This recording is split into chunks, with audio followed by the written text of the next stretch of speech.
Bonjour madame, bonjour mademoiselle, bonjour monsieur. Nous sommes aujourd'hui donc le 14 juin déjà. Et aujourd'hui, 14 juin 2018, nous sommes donc au numéro, je prends ma fiche, hein, ma petite fiche, mon copion, nous en sommes déjà au numéro 11 de notre JT de Télé Presbytère. Alors, vous savez qu'aujourd'hui commence l'événement mondial sportif, politico, machin, tricot, tout ce que tu veux, et surtout plein de fricot, mondial qui s'adresse aux genres du foot. Et voilà, et donc aujourd'hui, en Russie, donc à Moscou, donc il va y avoir le coup d'envoi par Poutine, en espérant qu'il ne se trompe pas, qu'il ne flanque pas son coup de pied sur la tête de quelqu'un, au lieu de le prenant pour un ballon. Ça peut arriver, hein, ça peut arriver. Je sais que dans certaines républiques, on coupait les têtes et qu'on jouait au football avec. Mais c'était du temps passé, hein, il y a longtemps. Hein. Enfin, c'était du temps du communisme, paraît-il. Enfin, bon, après tout va bien. Enfin, bon, toujours est-il que j'ai décidé que pour les fêter entre guillemets l'événement, donc la Coupe du Monde à Moscou et dans la Grande Russie, nous allions peu à peu apprendre à parler le russe. Et je voudrais commencer par la première leçon, par une formule que j'aime bien parce que c'est une formule d'amour et je trouve que c'est l'expression, donc en français c'est je t'aime. Et je t'aime, bon ben ça, vous savez comment ça se dit en russe? Attention, hein. Donc imaginez comme c'est beau, je t'aime en français. Vous imaginez le soupirant qui va dire à sa belle, Ya tibia youbliou, Ya tibia youbliou. Ouais, c'est un petit peu du même morte que hein.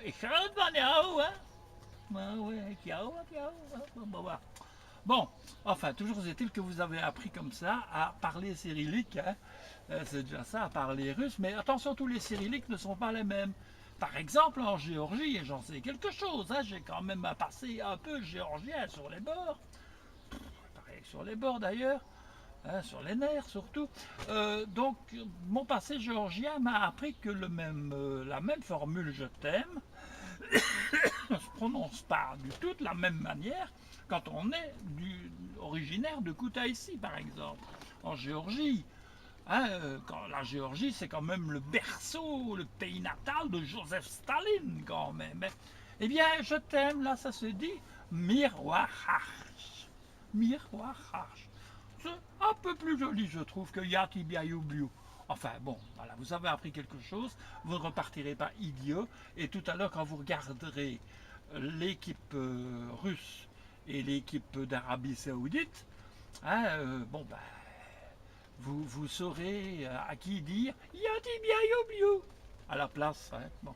Enfin bref, voilà. Alors maintenant nous parlons de météo. La météo, comme vous voyez derrière, il fait gris. Il tombe quelques petites gouttes, ce qui ne m'a pas empêché quand même de faire le talus tout à l'heure avec la débroussailleuse. Et j'ai presque fini. Encore peut-être une ou deux batteries de machine. Je suis à la troisième recharge déjà. Et bon, je crois que j'aurai enfin fini ce talus. Ce sera temps. De toute façon, c'est tout à refaire et à recommencer systématiquement. Mais je vais planter quelque part dans nos talus, dans la partie de talus qui se trouve à l'intérieur de la propriété du presbytère. Donc, je vais planter quelques plants de cornichons, tomates, courgettes et autres, parce que je veux, comme je l'ai expliqué hier, en avoir partout. Des légumes, hein, et des fleurs aussi, mais je n'ai pas de fleurs pour l'instant. Voilà, alors, une information, parce que ça fait bien l'information.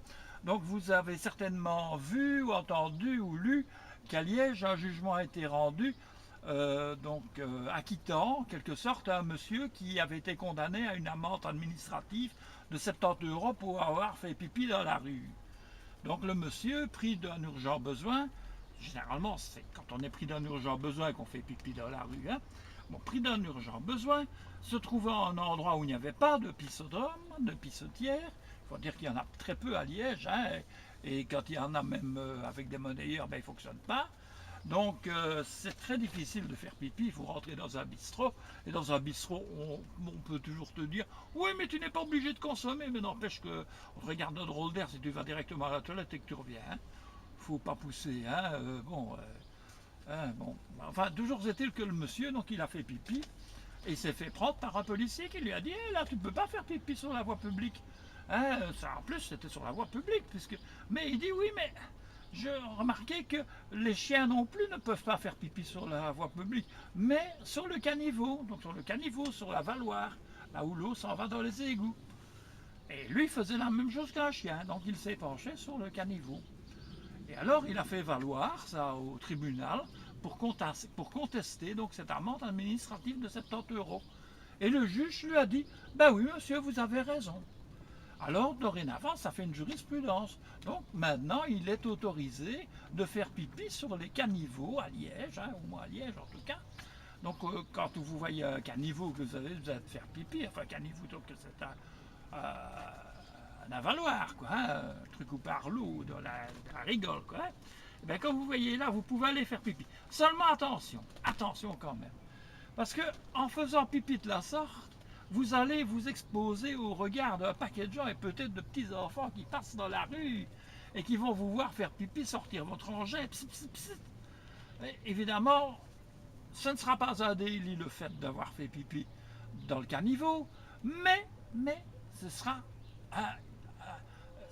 un délit d'avoir montré, d'avoir fait de l'exhibitionnisme, d'avoir montré votre petit zizi, ou votre gros zizi, ou votre moyen zizi, ou qui pend pas, à tout le monde en faisant ça. Donc c'est quand même une arme à double tranchant. Il faut donc se méfier. Alors moi je me dis quelque chose parce que je me dis, oui, ça ne règle quand même pas les solutions. Hein. Moi, il m'arrive souvent quand je suis en ville, quand j'arrive dans un parking payant, en plus, dans les parkings, de trouver soit un arbre isolé, soit un muret, soit un autre bazar, là, discret, je regarde s'il n'y a pas de caméra qui traîne, et je fais mon petit pipi, là, ça fait du bien, voilà.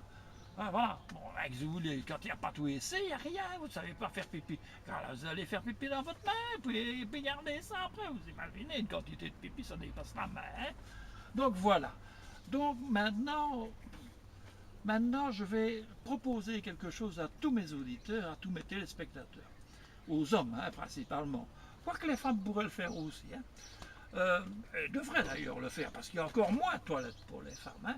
C'est tout à fait injuste. Hein. Il y a une injustice crasse hein, dans le pipi. Hein. Bon, eh bien, je propose, vous savez, dans les hôpitaux, on a ce qu'on appelle un urinal. Donc, hein, c'est quand on est dans le lit, on pisse dans l'urinal. C'est plus facile que de pisser dans la panne, évidemment, pour les hommes. Hein. Pour les femmes, ça va encore, mais pour les hommes, pisser dans la panne, j'ai ascendant, c'est pas pratique. Hein. Donc, on pisse dans un urinal. Eh bien, je proposerais aux gens donc de se promener avec un urinal bien visible. Hein. Vous savez, on met ça autour du cou, on en met deux même pour être sûr. Hein. Voilà, mes urinaux, j'aime mes urinaux. Et puis alors, quand on a besoin de faire pipi, on va dans une encoignure de porte, hein, dans un coin un petit peu fermé, avec des murs de chaque côté, pour faire ça discrètement, pour ne pas que les petits enfants soient choqués de voir notre caquette, hein, et qu'on crie « Ah, vos salopards, hein, l'exhibitionniste !» Eh bien non.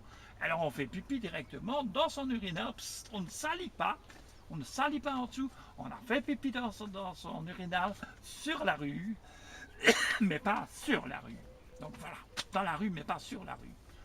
Donc voilà, je trouve que ce serait une bonne initiative et j'espère que la balle sera reprise au bon par d'autres. Et j'ai des amis liégeois qui sont tout prêts à défendre des choses les plus dingues, comme la dentisterie par exemple, qui maintenant il n'y a plus rien. Ouais. Ils sont tout prêts à faire plein de choses qui vont en contradiction avec le reste. Ben, peut-être qu'ils soutiendraient mon idée. Voilà. Ah, j'ai dit un urinal, mais ça peut être un pot de chambre aussi. Mais c'est plus embêtant parce qu'un urinal, ça se referme. Un pot de chambre, c'est embêtant à porter après. Vous imaginez, on croira que c'est une chambre, on vous prendra pour un mendiant, vous mettra de la monnaie dedans. Bah, vous irez chercher la monnaie dans votre pipi. Bon, pas idéal, hein, pas idéal.